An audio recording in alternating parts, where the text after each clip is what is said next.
Proving angle relationships. After watching this video, I will be able to write proofs involving congruent and right angles. This section has a lot of theorems on angle relationships because angles is basically the most important part of geometry. In this theorem, we have vertical angles. So first we have to know that vertical angles are basically formed whenever two lines intersect. So here I have a black line intersecting with my red line. Because they intersect, I have vertical angles. And vertical angles would be any of the angles right across from each other. So like 2 and 4 are vertical angles, and 1 and 3 are vertical angles because they are right across from each other. And it's like when you have an X, the top and bottom. The vertical angles theorem says if you have two angles that are vertical angles, then they are congruent. So 2 and 4 would be congruent because they are vertical angles, meaning they will be the same measurement. 1 and 3 would be vertical angles because they are vertical angles, so that means they are also congruent. I can use this idea of congruence and vertical angles to solve for missing measurements. So here, if I wanted to find the value of X, well, I have two angles that are right across from each other, so they are vertical angles, so they must be congruent to each other. When something is congruent to each other, they are also equal to each other. So 4x plus 3 has to equal 63, and then I can solve for x.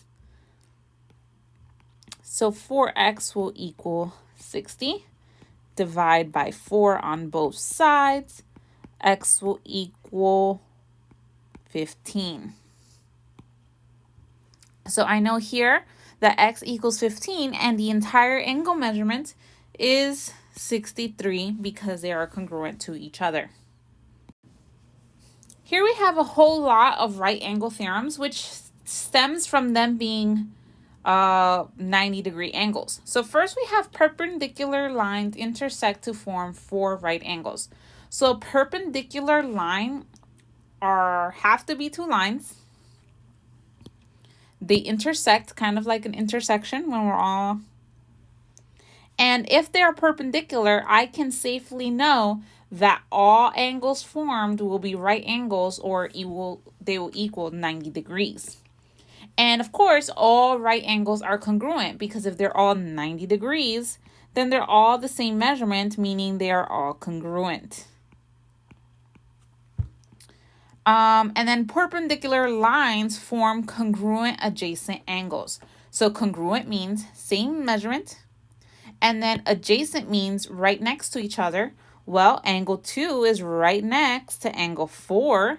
Angle 4 is right next to angle 3, and angle 3 is right next to angle 1.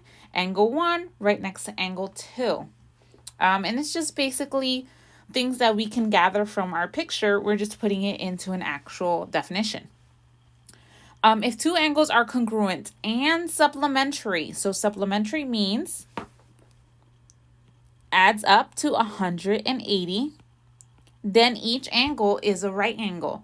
And that makes sense because if you have two angles that have to equal 180 degrees, so here I have angle 1, which is x, plus another angle, and they have to equal 180 degrees, well, 2x equals 180.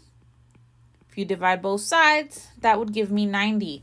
The only way two angles can have the same measurement and add up to 180 is that they have to equal 90 degrees, or they must be a right angle, because a right angle means it's 90 degrees. And if two congruent angles form a linear pair, then they are right angles. So what is a linear pair? A linear pair is basically two angles that are supplementary. So linear pair is just another way to say supplementary angles. Remember, when two angles form a straight line, like angles 7 and 8, they add up to be 180 degrees. And if they are congruent, then they have to be 90 degrees because of the same logic from the previous. Please view section 2.4D video for an explanation on how to complete this proof.